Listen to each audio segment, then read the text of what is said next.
When I first moved into the neighborhood, I thought I had finally found peace. My home was everything I had dreamed of. Warm lights, a flower garden, and a fence I had built with my own hands. But peace was short-lived, because living across the street was Karen, the self-proclaimed queen of the HOA.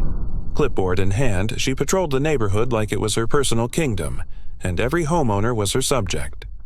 At first, it was little things. Notes on my door about the color of my mailbox. Complaints about my grass being too long, even though it was trimmed perfectly. But when I ignored her constant nitpicking, her anger sharpened into something darker. One evening, I returned home to a shocking sight.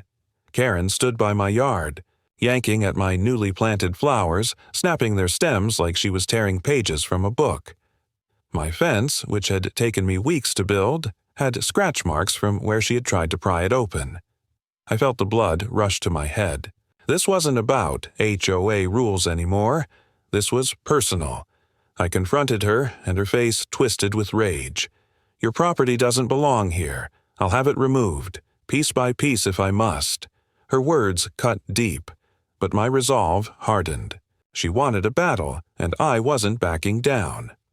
The next day, I documented everything. Photos, videos, timestamps, proof of every petty violation and every destructive act.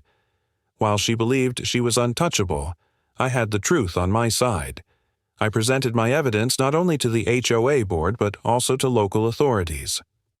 When the investigation unfolded, the facade of control she wore so proudly began to crumble.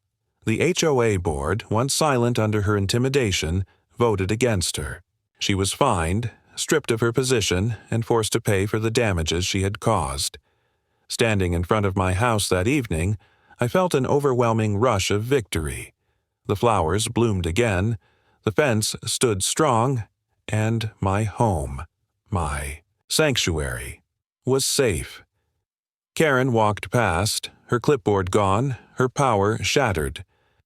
For the first time, the neighborhood was quiet, and I realized something powerful.